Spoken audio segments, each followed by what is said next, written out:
غیر مقلدین ایک حدیث سے استدلال کرتے ہیں جس کو بیہقی نے نقل کیا ہے حضرت عبداللہ ابن عمر رضی اللہ تعالیٰ عنہما سے۔ حدیث کے الفاظ یہ ہے کہ حضرت عبداللہ ابن عمر رضی اللہ تعالیٰ عنہما فرماتے ہیں ان رسول اللہ صلی اللہ علیہ وسلم کان اذا افتتح الصلاة رفع یدیہ واذا رکع واذا رفع رأسہ من الرکوع وكان لا يفعل ذلك في السجود فما زالت تلك صلاته حتى لقي الله تعالی۔ یہ بیہقی کی روایت ہے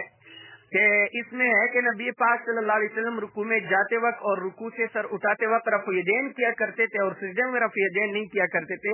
اور یہی آپ کی نماز رہی حتیٰ کہ آپ دنیا سے تشریف لے گئے۔ یعنی مرتے دم تک نبی پاک صلی اللہ علیہ وسلم اس حدیث سے معلوم ہوتا ہے کہ رفع یدین کیا کرتے تھے۔ غیر مقلدین بڑے عجیب لوگ ہیں، جب ماننے پہ آ جائے تو موضوع حدیث بھی مان لیتے ہیں، بلکہ قادیانیوں کی حدیث بھی مان لیتے ہیں، شیعوں کی بھی مان لیتے ہیں، اور جب انکار پہ آ جائے تو صحیح حدیث کا بھی انکار کر لیتے ہیں۔ یہی عبداللہ ابن عمر رضی اللہ تعالیٰ عنہما سے اخبار الفقہاء والمحدثین میں صحیح سند سے حدیث موجود ہے۔ حضرت عبداللہ ابن عمر رضی اللہ تعالیٰ عنہما فرماتے ہیں کہ نبی پاک صلی اللہ علیہ وسلم مکہ میں رفع الیدین کیا کرتے تھے، جب ہجرت ہوئی مدینہ منورہ کی طرف تو آپ صلی اللہ علیہ وسلم نے رفع الیدین کرنا چھوڑ دیا تھا نماز میں، رکوع جاتے وقت اور رکوع سے سر اٹھاتے وقت۔ اور بالکل صحیح حدیث ہے۔ غیر مقلدین صرف اس پر جو بنیادی اعتراض عوام کو دھوکہ دینے کے لیے کرتے ہیں وہ یہ کہ حضرت وائل ابن حجر اور حضرت ابو حمید ساعدی رضی اللہ تعالیٰ عنہ سے بخاری میں حدیث ہے کہ نبی پاک صلی اللہ علیہ وسلم رفع الیدین کیا کرتے تھے، حالانکہ یہ صحابہ مدینہ منورہ میں مسلمان ہوئے۔ تو اگر نبی پاک صلی اللہ علیہ وسلم نے مدینہ منورہ میں رفع الیدین کرنا چھوڑ دیا تھا تو ان صحابہ نے کرتے ہوئے کیسے دیکھا اور کیسے روایت بیان کی؟ لیکن یہ غیر مقلدین کا دھوکہ ہے۔ بھائی عبداللہ ابن عمر رضی اللہ تعالیٰ فرماتے کہ نبی پاک صلی اللہ علیہ وسلم نے مدینہ منورہ میں رفع الیدین کرنا چھوڑ دیا تھا۔ ابھی کا یہ مطلب تو نہیں ہے کہ ہجرت کرتے ہی فوراً چھوڑ دیا تھا، نہیں، بلکہ اس حدیث میں اتنا ہے کہ مدینہ منورہ میں پھر رفع الیدین پر عمل کرنا متروک ہو گیا تھا، چھوڑ دیا گیا ہوتا تھا۔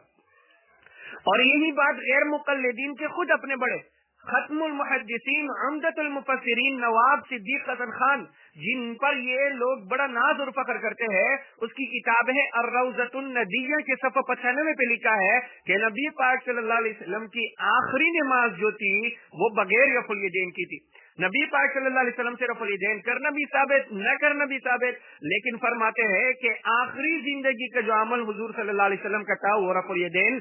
نہ کرنا تھا، بلکہ رفع الیدین چھوڑ دیا تھا نبی پاک صلی اللہ علیہ وسلم نے آخری عمر میں۔ لیکن غیر مقلدین اس کو بھی نہیں مانتے۔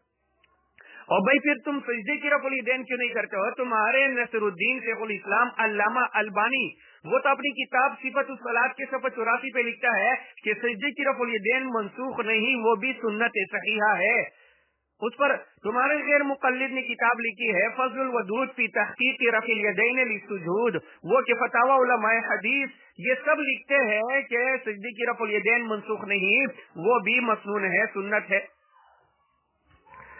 بہرحال یہ جو حدیث ہے بیہقی کی کہ جس سے غیر مقلدین لوگوں کو دیکھا دیتے ہیں کہ نبی پاک صلی اللہ علیہ وسلم زندگی کی آخری عمر تک رفع الیدین کرتے رہے، اس حدیث کے راوی کل 10 راوی ہے، وہ میں بیان کر دیتا ہوں، پھر اس حدیث کا حال آپ لوگوں کو خود معلوم ہو جائے گا۔ اس حدیث کے سب سے پہلے راوی امام بیہقی رحمۃ اللہ علیہ ہے،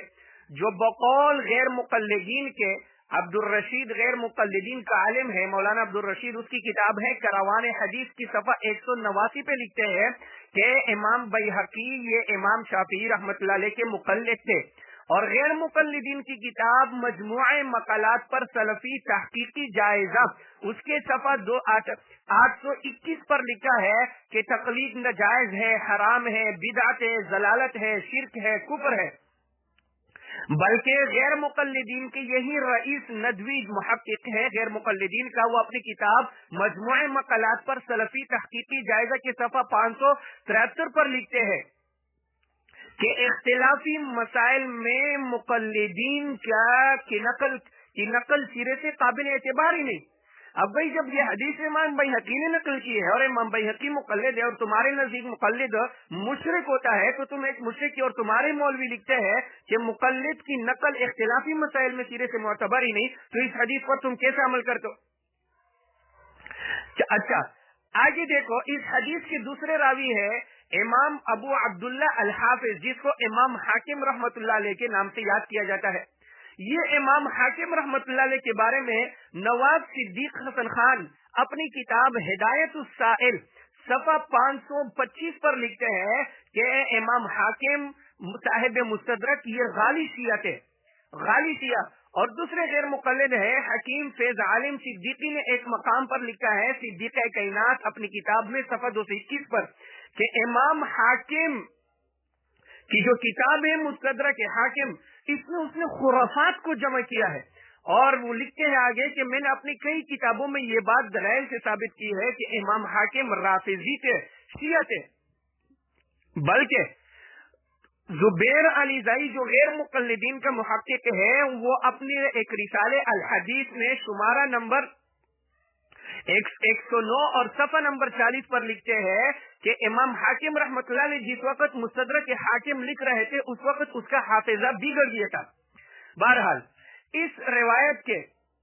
اور رئیس ندوی غیر مقلد ہے، یہ اپنی کتاب رسول اکرم صلی اللہ علیہ وسلم کی نماز کا صحیح طریقہ نماز کے صفحہ 132 پر لکھتے ہیں کہ امام حاکم بہت زیادہ غلطیاں کیا کرتے تھے۔ اب بھائی پہلا راوی مقلد ہے، دوسرا راوی زیادہ غلطی کیا کرتا تھا، تو تمہارے نزدیک ایسے حدیث کیا قابل قبول ہے غیر مقلدین کے نزدیک؟ بس یہ انتہال ہے۔ اس روایت کے تیسرے راوی ہے جعفر ابن محمد ابن نصر۔ کسی بھی دنیا کی کتاب سے غیر مقلدین ثابت نہیں کر سکتے ہیں کہ یہ راوی ثقہ ہے۔ اور اس روایت کا چوتھا راوی ہے عبد الرحمن ابن قریش ابن خزیمہ الہروی، جس کے بارے میں امام حافظ ذہبی رحمۃ اللہ علیہ میزان الاعتدال میں لکھتے ہیں کہ امام سلیمانی رحمۃ اللہ علیہ نے اس کو حدیث گڑنے والا قرار دیا ہے کہ یہ حدیث بنایا کرتا تھا۔ اور امام برہان الدین حلبی رحمۃ اللہ علیہ اپنی کتاب الکشف الحسیس میں صفحہ 40 پر، اور امام حافظ ابن حجر عسقلانی رحمۃ اللہ علیہ لسان المیزان میں لکھتے ہیں، یہ دونوں حضرات لکھتے ہیں کہ یہ جو راوی ہے عبد الرحمن ابن قریش ابن خزیمہ الہروی، یہ حدیثیں گڑتا تھا، جھوٹی حدیثیں بنایا کرتا تھا۔ بلکہ آپ کی شیخ الاسلام غیر مقلدین کی شیخ الاسلام نصیر الدین البانی صاحب اپنی کتاب سلسلۃ الاحادیث الضعیفہ میں لکھتے ہیں یہ عبد الرحمن ابن قریش ابن خزیمہ الہروی کے بارے میں کہ یہ حدیثیں جھوٹی حدیثیں بنایا کرتا تھا، جھوٹی حدیثیں گڑا کرتا تھا۔ اور یہ غیر مقلد محقق زبیر علیزائی اپنی کتاب تسہیل الاصول میں صفحہ 250 پر لکھتے ہیں کہ یہ جو عبد الرحمن ابن قریش راوی ہے یہ ناقابل اعتبار ہے۔ اب یہ حدیث، یہ اس حدیث کی حالت ہے۔ اس حدیث کے 5ویں راوی ہیں عبداللہ ابن احمد۔ یہ عبداللہ ابن احمد بالکل مجہول راوی ہے، اس کا کچھ اتا پتہ نہیں ہے کہ کیسے انسان تھا۔ بس غیر مقلدین چاہے قادیانیوں سے روایت لے لے، چاہے شیعوں سے لے لے، چاہے کسی اور سے بھی لے لے، بس کچھ اتا پتہ نہیں ہے۔ دنیا کی کسی کتاب میں عبداللہ ابن احمد الدمجی کا تذکرہ نہیں ملتا ہے۔ اور اس حدیث کے 6 راوی ہے حسن ابن عبداللہ ابن حمدان۔ حسن ابن عبداللہ ابن حمدان، یہ راوی بھی دنیا کی کسی کتاب میں اس کا تذکرہ نہیں ملتا ہے، مجہول راوی ہے بس، لیکن غیر مقلدین کے نزدیک مقبول ہے۔ اور اس کے 7ویں راوی ہے عاصمۃ ابن محمد الانصاری المدینی، جس کے بارے میں امام ابو حاتم رازی رحمۃ اللہ علیہ اپنی کتاب الجرح والتعدیل میں فرماتے ہیں کہ لیس بقوی، یہ مضبوط راوی نہیں ہے، بلکہ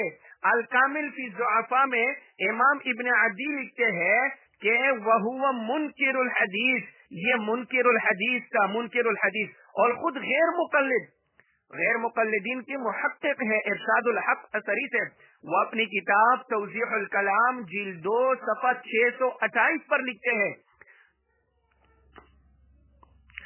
کہ منکر حدیث راوی وہ ہوتا ہے جو زیادہ غلطیاں کرتا ہو اور جو فاسق ہو۔ اور یہی بات علامہ عبد الرحمن مبارک پوری غیر مقلد نے بھی لکھی ہے ابخار المنن میں صفحہ 199 پر۔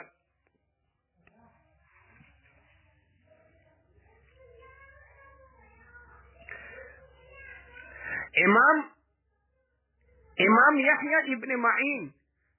تاریخ بغداد میں لکھتے ہیں، رقم ہے، نمبر ہے اس کا 6726، کہتے ہیں کہ ھذا کذاب یضع الحدیث، یہ جو راوی ہے عاصم ابن محمد، یہ جھوٹا ہے اور حدیثیں بنایا کرتا تھا۔ امام ذہبی رحمۃ اللہ علیہ تاریخ اسلام میں لکھتے ہیں کہ ھذا موضوع، یہ روایت موضوع ہے۔ امام عقیلی رحمۃ اللہ علیہ الضعفاء الکبیر میں فرماتے ہیں 1366 میں کہ یحدث بالبواطیل عن الثقات، یہ جو راوی ہے یہ ثقہ راویوں سے باطل جھوٹی حدیثیں روایت کیا کرتا تھا۔ اور الفوائد المجموعہ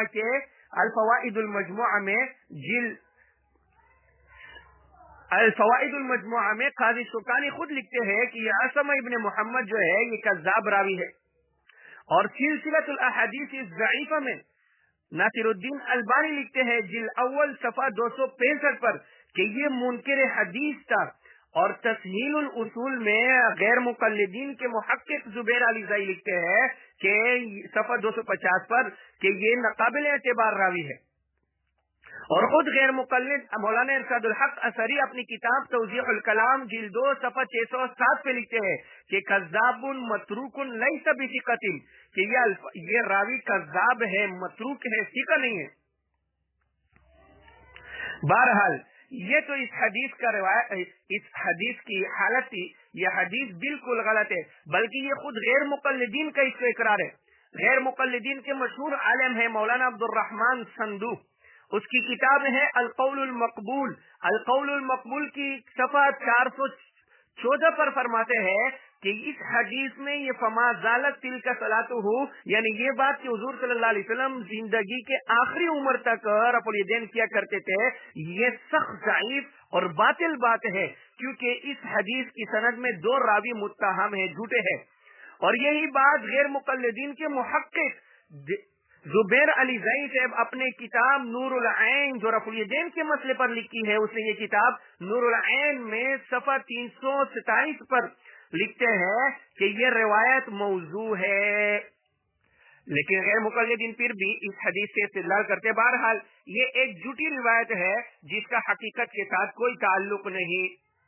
اور نبی پاک صلی اللہ علیہ وسلم سے کوئی بھی ایسی حدیث غیر مقلدین دنیا جہاں کی کسی کتاب سے نہیں دکھا سکتے ہیں جس میں الفاظ یہ ہو کہ نبی پاک صلی اللہ علیہ وسلم آخری عمر تک رفع الیدین کیا کرتے تھے، بلکہ ان کے شیخ نواب صدیق حسن خان، ان کے شیخ الاسلام لکھتے ہیں روضۃ الندیہ صفحہ 95 پہ کہ نبی پاک صلی اللہ علیہ وسلم نے اپنی زندگی کے آخری ایام میں جو مرض وفات تھے، بیماری کے دن تھے، اس میں رفع الیدین کرنا حضور صلی اللہ علیہ وسلم نے چھوڑ دیا تھا۔